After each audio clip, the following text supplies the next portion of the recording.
I'm speaking with Justin Hooley, Head of Australian Private Credit at Barings.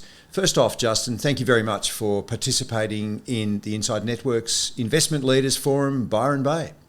Thank you, James. Thanks for having me. Looking forward to chatting today. It's been a great pleasure.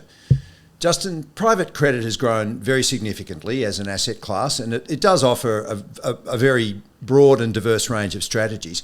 What are the really key factors that advisors should consider when allocating to private credit? And how do you assess risk across the different segments of that very broad market?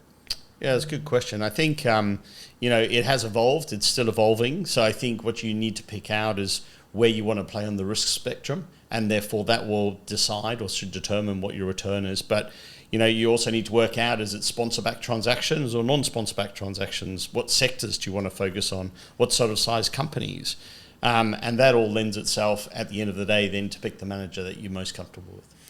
Middle market lending presents a very attractive return profile, but it comes with liquidity trade-offs. Now, that's quite a few investments are in that boat. But how should investors think about balancing the return potential with the structural protections they'll need when they're allocating into that space?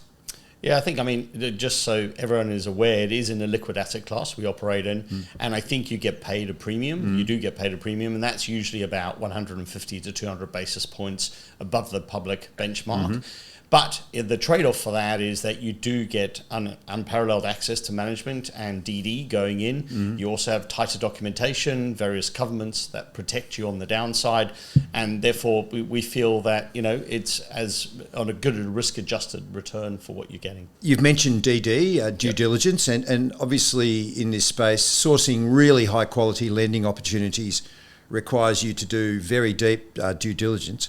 What are the most crucial factors that you evaluate when you're assessing a company's ability to service debt, but also be able to withstand any economic downturns that come along over the term of your involvement? Yeah, so I think when we look at it, we start off with a bit of a sectoral analysis, and we try and avoid the cyclical sectors such as discretionary retail, construction, real estate.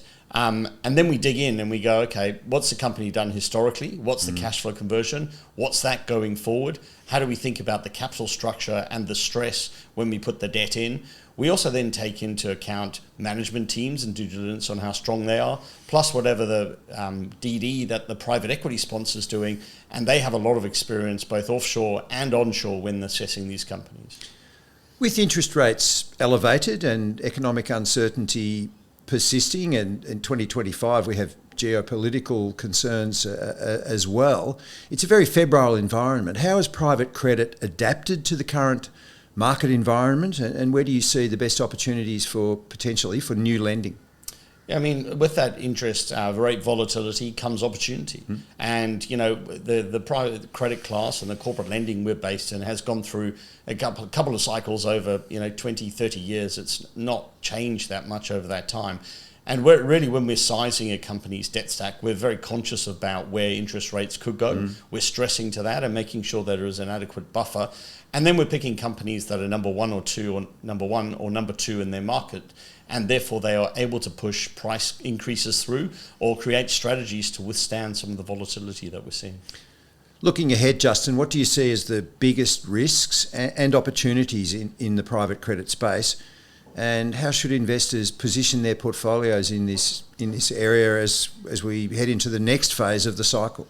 Yes, I think on the one hand, there's quite a lot of regulation noise that potentially could impact some of the smaller subscale operators or managers.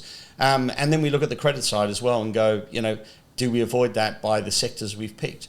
On the opportunistic side, that volatility provides more opportunities to lend capital. We've got scale and incumbency as our strategy, and we have a lot of opportunities for existing portfolio companies as well as new ones. Final question, Justin. We have talked about the middle market, but it would be worthwhile, I think, to really define the parameters, the upper border and lower borders of what you consider to be the middle market.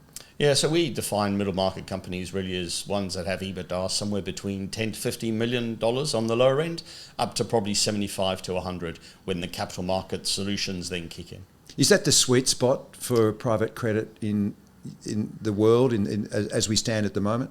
I think it depends on your strategy. For us, it is. We are core middle market and we stick true to that mandate. I think some people would be trying to do, define middle market as more like 50, 75 upwards. But, it's I suppose, user dependent, user defined. But yeah, that's our definition of the market. Justin Hooley, Head of Australian Private Credit at Barings. It's been great having you at the event here, the Investment Leaders Forum at Byron Bay. Thank you very much. Pleasure.